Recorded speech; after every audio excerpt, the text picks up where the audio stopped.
biggest show in sports. George, I don't get it. Mike, I don't get it. This propensity that every single year people can't wait to see the hot dog eating contest. I want to throw up. I want to vomit every time I see it. I'm thinking to myself, all of that food that goes to waste that could be feeding somebody else, and they're just shoveling this crap down in, and they're not even eating the hot dogs. All they're doing is shoveling them down all in one piece and then waiting until later when Mother Nature reclaims them. Come on. By the way, if you ever go to Costco, they do have a great hot dog deal for like $1.50. You get that and a Coke. And that's where my hot dog fandom that's my high point for that. But here, you're missing the bigger point. As I was Tell me the bigger point, please. The bigger point. We do some research now and then. So Chestnut missed a year because he had a deal going with Beyond Foods, which makes fake burgers and, the soy, whatever it is in, and hot dogs. So I'm thinking you talk about Chestnut being a complete turncoat on this whole deal. Americana, hot dogs, all that great stuff. And he's signing up with the enemy, people who make fake hot dogs. And I can speak from experience because my ex-wife, and not a reason why we broke up, but she was vegetarian and she would have we'd make these fake hot dogs. They taste awful, Ed, okay? Give me the sodium, the nitrate. That was a reason. That's a reason for divorce court right there. I would have got. Yeah, thank you. Well, it's been litigated already, so I guess I can't. Yeah. I mean, so I'm just saying that Joey really let us down.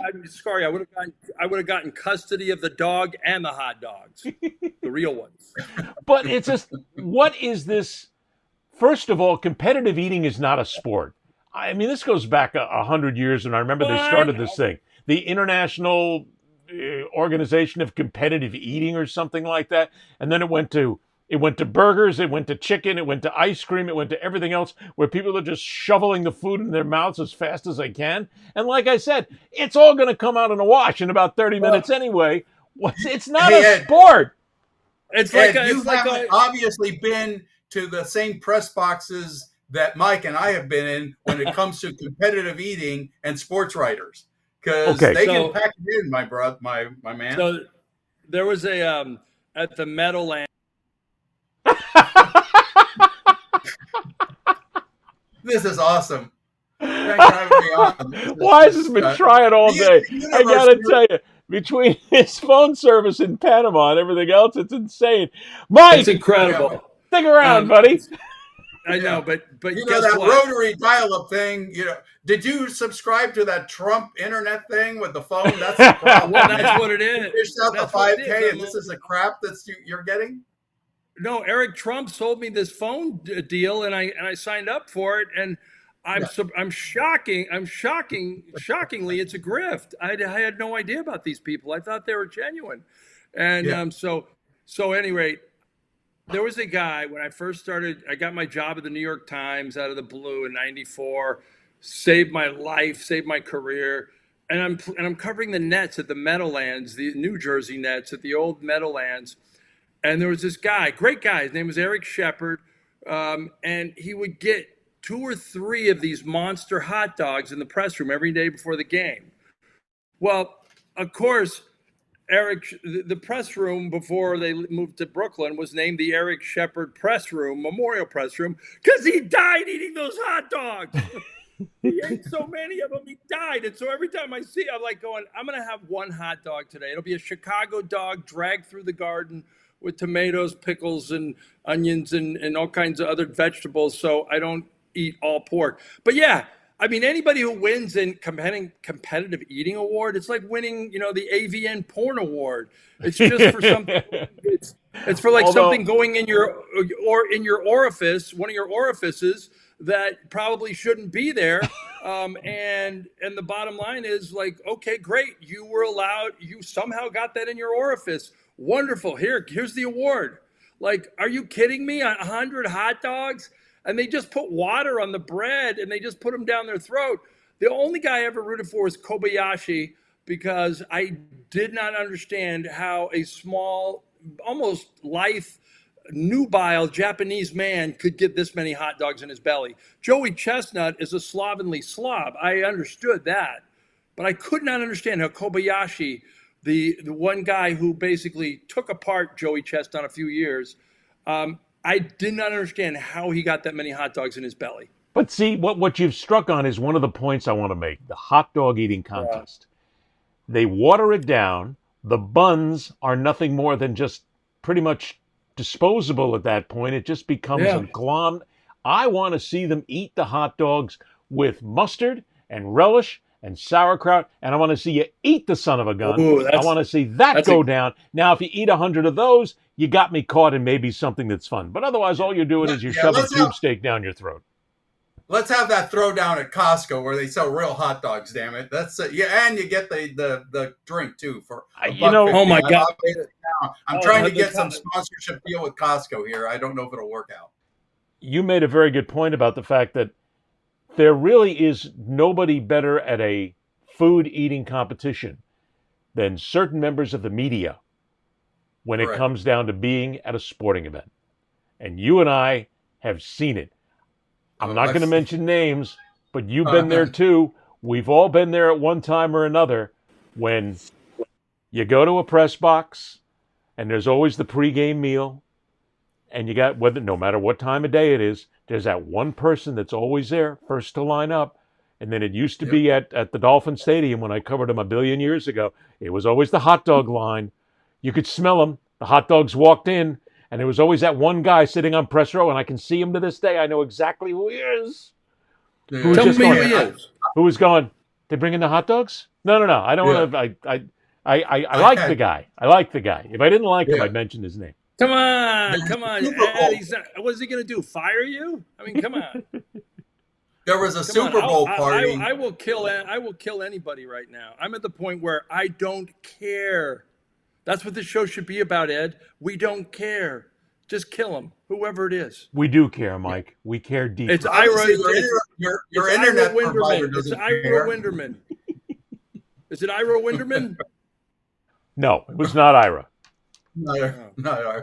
All I will say is this: the people that I have seen destroy press box meals, by and large, were always the radio people. And I was working radio at the time. I was stringing for about 27 different networks, and I was doing television at the time. I never saw a newspaper person be the first in line for the meal, the pregame meal, or the hot dogs. But every single time, it was 2 or 3 of these people from radio, and they were stragglers and hangers-on, and they were the first one there to get that free meal, brother. George, you were talking about a Super Bowl party? Yeah, Super Bowl party, and they ran out of jumbo shrimp, and there was one writer that could have been the worst. It was the worst thing that ever happened to him. It was like the outrage that they would run out of jumbo shrimp at this Super Bowl party. They had everything else, but damn it, that jumbo shrimp, he missed out on it, and damn the NFL for not supplying enough jumbo shrimp for these hardworking journalists. I got to tell Brian Schmidt. It was Brian Schmidt. No, it wasn't Brian. Brian was a workout guy. That's what's it? Spurrier used to call his people workout guys. Brian didn't fit that mold. Although we did have an interesting press box moment in Boston when the Magic were playing the Celtics. We were in the media buffet thing, and we sat at the same table with Billie Jean King. I got nothing else other than that, but it was a weird pairing of our worlds colliding. So was Billie Jean one of the first in the line for the pregame meal or for the press box meal? I don't recall, but we both started kind of humming Philadelphia Freedom as we were. Now, a little old school flashback. And George, see, because you were in Miami for a short time. So how many years were you? Well, a while, yeah. Yeah, you were in Miami for a while, so you know what I'm talking about. Yeah. It was always going for the hot dog line at halftime of the Dolphins game or the Canes game, whatever it was, because for a long time that's all we had was football down here. And it wasn't necessarily, it was always to see how many hot dogs did he get. And you and I both know they were always the ones who got 1 hot dog. Okay, they're playing it cool. 2 hot dogs? 2 hot dogs? You got to worry. But then there was, Like this guy I'm thinking about came out with 3 hot dogs and brought them back. I'm going, come on, man. Do you always have to be a pig about this? Why do you need 3 hot dogs? And I even asked him one time. I said, why do you get 3 hot dogs when everybody else gets 2? And he looked at me, and I swear to God, he said, well, they're free. That's like works. a Seinfeld By the way, moment. Tampa. You're like Yeah. you Tampa gave had him a a hard great time about the festival. hot dogs. Why can't we name this guy? What is he? Deep Throat? No, it's not. The only thing that's going to happen is they're going to cut him off the hot dog trip. No, if I like the guy, he's okay. He's just a slob, but I'm not going to start a fight. Now, if it was somebody else that I didn't like, I'd start the fight. Sid Rosenberg. No, go ahead. It wasn't Sid Rosenberg. I didn't. By the way, Tampa, the Bucks have a great spread. If you're ranking NFL teams and spreads, man, they bring it because they've got the Bananas Fosters going at halftime. Really? They got a great spread before the game and after the game. They hook you up with a pizza. Man, you are good to go there. Really? Oh, Bananas Foster in a game? yes. Wow. I got to get my press credential back. Okay, last time I was in Tampa. Go ahead. Okay, no, but let's close this out. And then one thing I'm thinking about. Okay, George, best press box meal you ever had is in. So you'd go with Tampa? Tampa, and then second was when the Jaguars played the Patriots in the AFC Championship game a few years ago. Well, more than a few years ago. They had lobster rolls. Can't go wrong, but lobster rolls is big time upscale for press box food. The worst, Cincinnati. All they did was have hot dogs. That's all they had. And brats. That's all. No chili? They had nothing. That was it. They didn't even bring out the Skyline chili, the cheap bastards. I mean, I don't want Skyline chili. I get it. It wasn't meant to have chocolate and cinnamon and all that other crap they put in it. So, no, thank you. I get it. We'd have to do a show on that one day that the most overrated fast food in America is Skyline chili. But I got in trouble when I said that one time, so I'll say it again. Mike, best press box meal you ever had? My wife, I had to like Skyline chili before I married her. That'll be a great topic, Ed. That'll be the end of this show for you. God damn it. That'll be the end of everything. Yeah, best press box meal you ever had, Mike? Oh, I mean, you could have went to Madison Square Garden any day of the week. They put out such a spread, especially during a Sunday brunch. I mean, it was bagels, it was lox, it was all these capers, and then they had an omelet station, and then they had a pancake station, and they had a waffle station. And I think one day I literally had waffles with fresh whipped cream, maple syrup, real butter, bananas and strawberry. I mean, you would have thought I was at brunch at the Ritz in Marina Del Rey. It was insane. And then I had to go watch a Knicks Heat game that was 78-77. Shoot me, Ed, right now. The most surprising meal I ever had was when the first time I went to Lambeau Field. And Lambeau's good. They didn't bring in a caterer. Now, I don't know if they still do this because this was some time ago. They actually had a husband and wife team who came in and cooked everything, home cooked everything, and then brought it in the actual and put it up on the hot plates. Yeah. So there was, I mean, I'm trying to even think, there was lasagna, there was beef tips. Impressive. There was all this wonderful stuff, but it was home cooked. You'd see the guy and his wife sitting there and they'd say, do you want more? Do you want more? You couldn't walk away without going back for second. They would encourage you to come back for second and thirds. And we all know that if you were a real member of the media going to a sporting event, you never went back for seconds. You didn't want to be the pig. Come on. Although, maybe one of you guys did. I did not. I never went back for seconds. I could have been a competitive eater for a while. I mean, I think, Mike, I think that's a. I think we all need something... to apologize now to Joey Chestnut for bringing him down because we've all admitted our sins in the press box.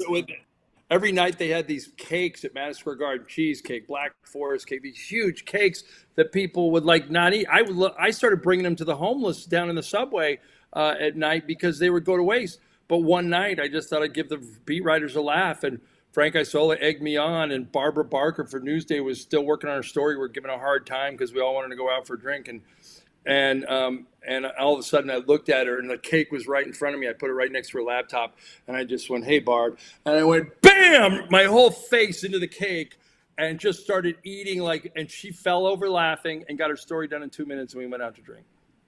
I could see you doing that. I've never been in a press box with you, but I could see you doing that. Yeah, I'm a pig.